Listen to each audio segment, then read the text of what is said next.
Chapter 16. Hopefully you have watched the video already by Aris that was put into the Blackboard. It's about kind of making maps and how we need to think logically about making maps instead of thinking practically, and a lot about kind of geometric distortion. So we're going to pick right up on that and start talking about the prototype of the modern map. So the London Underground sponsored a major graphic design innovation when it started a trial printing of a new subway system back in 1933. Now, we already know the London Underground for being super influential by having its own custom typeface, a great logo that really stood out from the advertisements, and really setting the scene for design at the time. So they wanted to conquer more and really start to get into map design. So a man by the name of Henry C. Beck submitted a design proposal that replaced geometric fidelity with a diagrammic interpretation. Basically what that means is instead of a point being exactly where it would be on a map, he augmented it so that instead of being practical, instead of being exact, it was more practical. It was something that was geometrically distorted and could be in a different place on a map, but made more sense when you looked at it. His map looked like this. In this map, the central portion was extremely enlarged, and a lot of geometric lines were drug out on a grid of horizontals, verticals, and 45-degree angles. So instead of this map, which the London Underground was using at the time, that had a lot of curves, a lot of weird kind of curves that went along with exactly where things were, he simplified it so that it was much easier to read and much more geometric. And even though these weren't the exact places that these stations were, somehow you could get on and say, okay, I need to go 3 stops. And regardless of where that third stop actually was, you would know that you had to go 3 stops. And in your brain, you're moving in a straight line when you may actually be moving from side to side or on a curve through the city. Also in this map, he uses a lot of bright color coding that made it very easy to identify and separate the routes. On this map, Beck hand-lettered over 2,400 characters in the railway type that Johnson had invented. He did that by hand, but wanted to make sure that it still stuck true to the London Underground look. Excuse me. This is what the map looks like today. Still very geometric with a bit more lines added. So let's move on from the modern map and start talking about this huge movement and really a school that started this movement called the Bauhaus. B-A-U-H-A-U-S, just like it is there on your screen. Aldous Huxley wrote this quote that kind of sets the scene for what we're moving into. It's obvious that the machine is here to stay. Whole armies of William Morris's and Tolstoy's could not now expel it. Let us then exploit it to create beauty, and a modern beauty while we're about it. So basically at this time we'd come through the Industrial Revolution, we've moved past Art Deco and the vestigial style that we talked about last time, and really moved into a new place where the machine was here to stay. And since the machine was here to stay, they decided, you know what, let's use the machine to create something, but not just to create something beautiful. And thus, kind of this ideal of the Bauhaus was born. The Bauhaus was a German design school that took ideas from advanced art and design movements and really started to explore them, combine them, and apply them to different problems of functional design. I'll always say that creative problems call for creative solutions. And the Bauhaus was the greatest inspiration to that phrase, that every creative problem they came up against had a unique and individualized creative solution. The Bauhaus is visually categorized as having and using very economical forms and using a lot of geometric letter forms. That means a lot of simple shapes, circles, squares, very geometric, and using geometric letter forms, a lot of sans serif typography. It also drew inspiration from other modernist movements. The Bauhaus was a lot about kind of taking bits and pieces of the past and processing it through what was happening at the time and using the machine to create this new, bold look that they kind of stuck in. Almost all aspects of 20th century design were shaped by the work at the Bauhaus, from furniture to product design to all graphic design. They brought on the modern design aesthetic. Now, immediately following the war to end all wars, Walter Gropius was named the director of the institution. His last name is Gropius. Gropius. And he was named the director to the Bauhaus. And he changed the name to Das Staatliche Bauhaus. And this was opened on April 12th, 1919. You'll both need to know that for your quiz. Walter Gropius established the Bauhaus on April 12th, 1919. So Gropius's vision for the Bauhaus was for designers to bring a soul into the dead product of the machine. He wanted to revive the machine to create something beautiful and really have a soul of the designer, but filter it through the industry of the machine. The beginning of the movement wanted to really create a new society that really found a unity in design. So the heart of the Bauhaus education was its preliminary course, kind of what you guys would do for foundations or intro to this, intro to that, kind of the basic class you needed to take to go into the Bauhaus. It was established and taught by Johannes Itten, and there's his name on your screen, Itten. And he had 3 goals in teaching this class, that if he taught you these 3 goals, then it was a success and you were ready to move on into learning more in the Bauhaus. The first was to release each student's creative abilities. And hopefully we are doing that in this class. All 3 of these are things that we try to hit in the design program, and especially in this class because they were so successful happening at the Bauhaus, is to release each student's creative abilities, to develop an understanding of the physical nature of materials.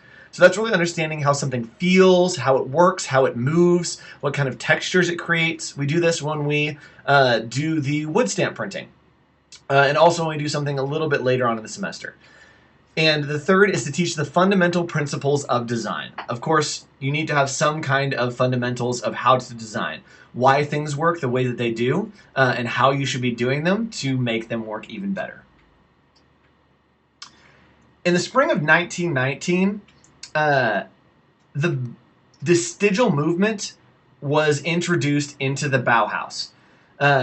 They went crazy for it. They loved the vestigial movement. And if you don't remember, vestigial means the style. And it's a lot of kind of harsh, sharp angles, a lot of geometric kind of representation. And it was founded, remember, by van Doesburg. So Theo van Doesburg founded the vestigial style and asked to go teach it at the Bauhaus. And the Bauhaus told them no, because the Bauhaus didn't want van Doesburg to impose his style on the students of the Bauhaus. He wanted the Bauhaus to be a place that had all the ingredients of these styles, but then the students could come up with how they implemented them themselves. Theo van Doesburg was still used as a very influential consultant to a lot of the students that were trying to learn the vestigial style. The school had its first exhibition in 1923, and they didn't have this exhibition because they wanted to show up their work. They had the exhibition because they were having huge government pressure to show what they were doing. The government basically forced them to have an exhibition. To say, okay, your school, you're teaching like art and stuff, like they're just playing with colors, like are they learning anything? Like we're going to make you guys put on a show to prove that you're actually doing something worthwhile. So they decided to put on a show, and the government forced them to have this show, and 15,000 people showed up at their very first show. So kind of a slap in the face to the government. Government says, hey, you have to put on a show because we don't think you're doing anything, and 15,000 people show up to see the work that's coming out of the Bauhaus. So after a while, the Bauhaus really started to take off and become a design hub. With that shift, it changed to a new vision and kind of a new direction. It changed from the vision being a unity of art and handicraft to art and technology, a new unity. So the Bauhaus was now about combining art and technology to create, again, this unified structure and kind of idealized way of looking at design, especially in the context of culture, and especially in the context of using the machine. This poster here is designed by a man by the name of Just Schmidt, and it reflects the kind of reorientation that was coming and taking place at the Bauhaus at the time. Here you can see, again, the Bauhaus kind of reaches back to a lot of Russian constructivism with the red, black, and white, but you can see it has those curves. In the Stiegel style and in Russian constructivism, there are a lot of harsh angles, and the Bauhaus really rounded that out. Used a lot of round curves, a lot of kind of structured geometric patterns, but still paid homage back to those other styles that we have talked about. So next we're going to talk about a man by the name of Laszlo Moholy-Nagy. Probably has my favorite name that we talk about all year, Laszlo Moholy-Nagy. And his name is spelled out there on the bottom of your screen. It is a doozy, so I won't spell it for you. And eventually, Laszlo Moholy-Nagy took over the foundations course at the Bauhaus. He took over for Eaton, and Laszlo Moholy-Nagy was an experimenter who actually just studied law. And eventually he turned to painting, photography, film, sculpture, and influentially graphic design at the end. He brought new materials into the students. Again, he wanted the students to understand the texture of materials, how to use them. And he started using things like acrylic resin and plastic and brought those into the Bauhaus for students to work with. He also tried new techniques like photo montage and started playing around with light, transparency, and experimentation. Now, the Bauhaus, again, was a place for graphic design innovation. It was somewhere that you could go into the cupboard, grab whatever you want, and kind of toss it into a pot to see what happens, and hopefully come up with a brand new look that is influential and really, really cool. So, Laszlo Moholy-Nagy eventually became the prime minister of the Bauhaus and really worked closely with Gropius, who was still the president and founder. Gropius and Moholy-Nagy collaborated as editors for that giant exhibition with 15,000 people. Laszlo Moholy-Nagy believed that typography must be a tool of communication. He said that it's communication in its most intense form, that the emphasis must be on absolute clarity.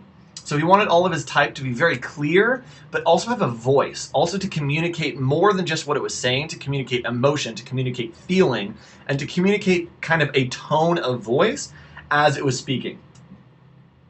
Because of this, he'd use typefaces of all sizes, geometric forms, different colors, and he really sought to create a new language of typography composition that focused on expression and optical effect. So it wasn't just about what the text said, it was about expressing a feeling and kind of having a cool effect with the optical composition. So this is some more of his work, and his passion for typography and photography really inspired the Bauhaus to take interest in the experimentation of the combination of the two arts. So the Bauhaus began to experiment a lot with photography and typography, kind of melding those together and see how they worked as a whole.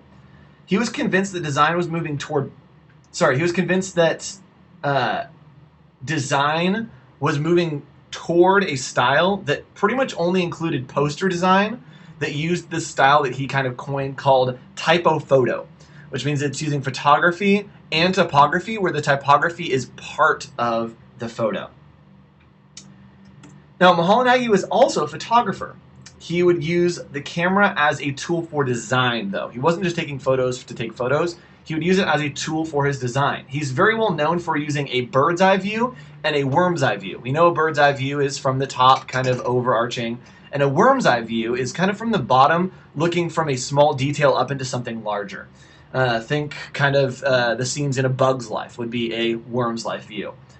He tried to create well-designed photographs. He didn't want great photographs. He wanted well-designed photographs, and he claimed that photography would eventually be the death of painting. He thought that photography was going to take over and completely kill the art form of painting. So after some conflict and some tension with the government, on December 26, 1924, the director of the Bauhaus signed a letter of resignation. He was done, fed up with the government. The government didn't want him to be there, so he didn't want to be there. And the students signed a letter to the government saying that we're going to leave with the director. not only are you getting rid of just the director of this school, the whole school is going to leave, and you're going to lose all of this business, all of this culture to somewhere else. So the Bauhaus moved to Dessau. In 1925, the equipment was all moved over into a new facility in Dessau, and the new building was built and designed by the Bauhaus, and it was built in 1926. During the time in Dessau, the Bauhaus began to embrace the influences of the vestigial style even more. After this change, the Bauhaus actually changed their name to the High School of Form. This is when the influential Bauhaus magazine started to go into publication. The Bauhaus magazine was a lot like Versacrum that we talked about in the past. It was a place for designers to experiment and really show what design could be. The Bauhaus stayed profitable by taking commissions for posters from local businesses in the area, and would gain money from doing posters and different compositions for different businesses, and even ads at some times in their signature Bauhaus style. Apart from its magazine and poster design, the Bauhaus was responsible for huge movements in typography. They almost exclusively would use sans serif typography because they wanted to work in that vestigial style and keep it very clean and geometric. This typeface here you see on the screen is designed by a man of Herbert Bayer, and you'll need to know that last name, B-A-Y-E-R, B-A-Y-E-R. And he was a student that eventually became a professor, and he created a typeface that reduced the alphabet to clear, simple, and rationally constructed forms. This typeface you see on the screen was created by him specifically for the Bauhaus. This was the Bauhaus typeface. As you can see, it's based on that form of a simple circle with a vertical line. And he based all of the letter forms on those two very simple geometric forms. Something that's interesting about him is Herbert Bayer thought it was insane to have two signs that made the same sound, that were spoken the same, to have uppercase and lowercase letters. He thought that was crazy to have an uppercase A that looked completely different than a lowercase a, but they still made the same sound. So he would only work in lowercase letters. He never would work in an uppercase letter. So in 1928, Walter Gropius resigned, and many other designers and teachers left to kind of explore other elements of design. So 1928 was kind of starting the death of the Bauhaus, and by 1931, the Nazi Party had dominated the city and basically canceled the Bauhaus facility contracts by 1932 and kicked them out. So the Nazis kind of came in and just shut down the Bauhaus, and it really ceased to exist. So that's where we're going to stop today. Make sure you go back and watch the other videos that are on Blackboard. We'll have one today and one when we finish the second half of this lecture. Thanks for watching.